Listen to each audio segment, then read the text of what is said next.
Comment vous faites en fait pour suivre quelqu'un, pour bénéficier d'une grande connaissance, mais vous, en retour, vous n'appliquez pas la loi et la plus universelle du monde de donner au recevoir. Vous ne likez pas les vidéos, de partager les vidéos. Ce que vous demandez, c'est de liker. Liker. Comment on fait pour être à 3000 vues? On appelle 500 likes. Je vois beaucoup les gars, mais il y a beaucoup là, et je vous remercie, hein. Amita, vous soyez bénis. Il y en a beaucoup là qui kiffent liker les vidéos, partager, liker, encourageant. Ce n'est que normal.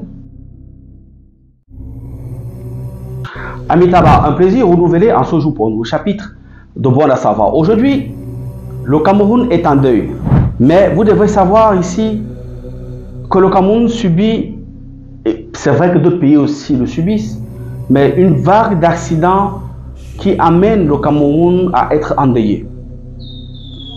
Et ceci, ou encore cette vidéo, est pour demander à qui de droit, dans les autorités, de trouver un temps et un moment pour s'arrêter et faire un deuil national. Pourquoi? Vous savez, la mort est un mystère et on ne peut dérober à la mort, puisque nous tous, chaque personne qui vit a un compteur qui s'égrène, un peu comme une minuterie qui s'égrène. Chaque jour qui passe, il y a moins un jour qui passe, moins un jour sur ton calendrier ou encore sur ta ligne de vie. Donc nous tous, nous allons y passer. Comment? Les circonstances, beaucoup ne le savent pas et beaucoup ne le sauront jamais. Mais la mort en soi-même est un mystère. Cette vidéo est à la mémoire de tous ceux qui sont partis brutalement par les séismes ou par les accidents de circulation. Alors ici, je vais marquer une pause et faire une minute de silence pour les âmes de mes frères et sœurs et de mes parents qui sont partis. Je vous prie.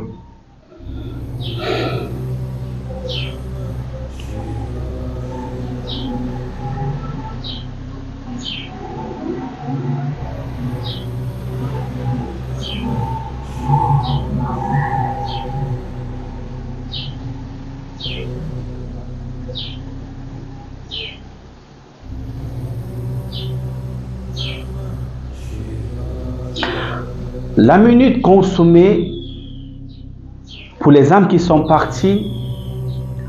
Tout récemment, il y a de cela quelques jours, vous avez suivi ce qui s'est passé à la falaise de Tchang. Je n'en dis pas plus, écoutez cette vidéo.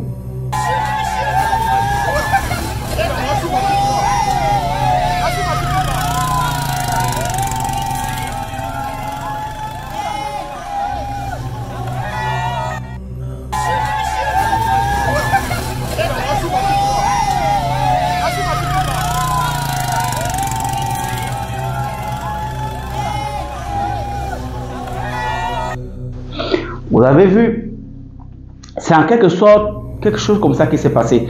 Est-ce que c'est la première fois? Non. Il y en a déjà eu comme ça auparavant. Si ce n'est pas l'accident de circulation, si ce n'est pas les corps qui sont calcinés comme ceux qui étaient calcinés une fois quand un bus avait percuté un camion portant du camion. Des choses toujours atroces dont personne n'aimerait que sa famille en fasse partie. Maintenant, pourquoi ces catastrophes ont lieu? Pourquoi toujours ce pays est ensanglanté? C'est vrai qu'il manque d'infrastructures routières, ça c'est vrai. C'est vrai qu'il y a beaucoup de choses à améliorer. Il y a beaucoup de choses à faire. Mais dans l'urgence, pour ceux qui sont traditionnalistes, pour ceux qui sont spirituels, savent qu'au Cameroun, nous n'avons jamais pris le temps de commémorer ceux qui sont partis, ou même encore ceux qui ont lutté pour le Cameroun. Le Cameroun a besoin d'une purification générale. Il y a eu beaucoup déjà de décès comme ça. Il est temps qu'un jour on se décide de faire un deuil national. Peu importe les obédiences, peu importe les croyances, peu importe les nimicités de la personne, peu importe les tribus, qu'on se retrouve tous au secours autour d'une seule. On parle à une seule voix afin que nous puissions faire ce deuil national. ce jour, nous porterons du noir et du rouge. Oui. Pourquoi? Parce qu'il y a beaucoup de familles qui sont mortes d'une manière sanglante, donc par accident, dans le rouge, et beaucoup sont morts d'une manière rapide, dans le noir. Il faudrait que ce jour-là, nous portons du noir et du rouge. On doit purifier le Cameroun de fond en comble. Ceci étant dit, tous les traditionalistes, tous ceux qui sont des prêtres, tous ceux qui maîtrisent ces rites-là pour apaiser les terres et apaiser les âmes qui sont parties, doivent y participer, bien entendu, sur le contrôle de l'État. Écoutez ce que ce monsieur dit.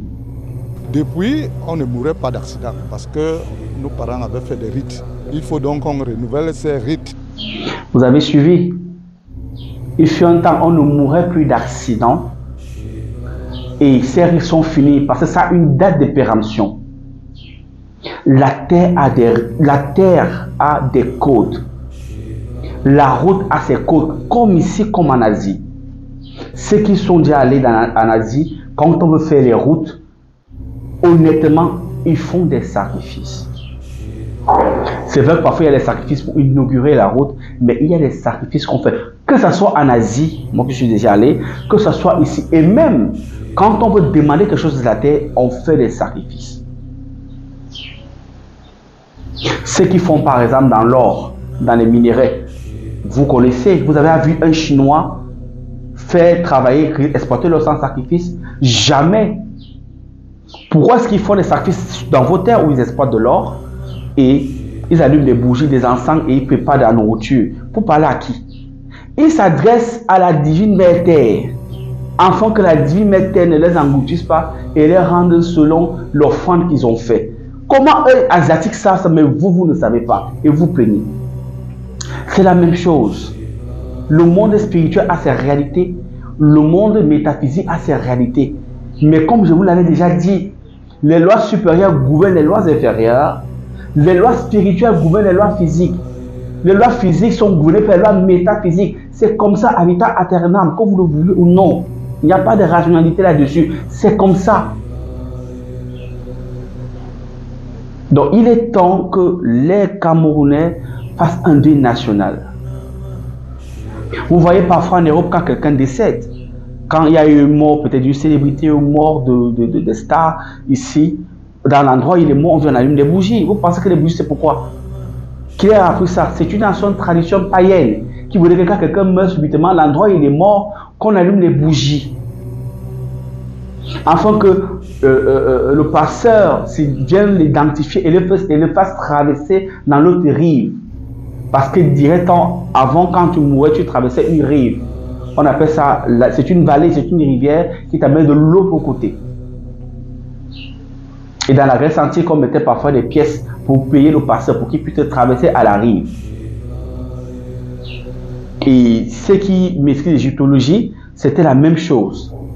Quand on mourait, on accompagnait les parents avec même quand les ouvriers mouraient, il fallait laisser quelque chose pour traverser avec le passeur. Les chandelles, on appelle ça quoi? Les boissons étaient allumés pour accompagner l'âme du défunt. Ce qui a remplacé aujourd'hui des bougies. Et des prêtres, à l'époque de cette discipline spirituelle-là, faisaient des rites, faisaient des incantations pour que l'âme de la personne puisse traverser. Maintenant, si on fait un bilan, on a eu des décès à Ezeka. Je ne veux pas remémorer les anciens souvenirs. On a eu les décès un peu partout. On a eu le gaz qui avait explosé, c'est pas trop où, c'était au lac, machin truc. On a eu des décès un peu de partout. Nous ne nous sommes jamais arrêtés pour faire un deuil national. Il faudrait qu'un jour on y pense. L'une des choses qui nourrit le plus la terre, c'est le sang. Mais pour que la terre ne soit pas sévère, parfois il faut faire des rites, il faut la parler, il faut communiquer avec elle. L'œcuménisme ne va servir à rien ici. C'est-à-dire on va payer les prêtres, les pasteurs, ça va servir à rien. Ne faites jamais d'abord. Sur le plan grégorien, les anciens ne vont pas les identifier. Donc ça sera nul et sans effet.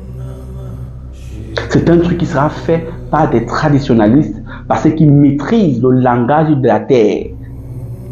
Ceux qui maîtrisent le langage ancestral.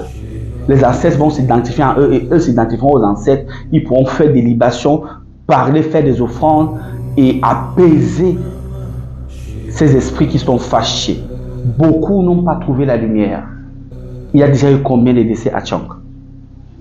Moi, j'estime même ici que les communautés de l'Ouest devraient d'abord se retourner parce qu'il ne faut pas tout attendre de l'État. Ils ont beaucoup à faire. J'estime ici que les communautés par groupe devraient se faire que quand il y a des décès massifs dans leur religion, ils demandent juste au préfet, au sous-préfet, un droit de faire un truc, je sais pas, une ville morte ou un truc comme ça dans leur région. Donc tout l'Ouest s'est réuni, ok, pour faire leur mort là-bas. Je crois que ça serait une bonne idée.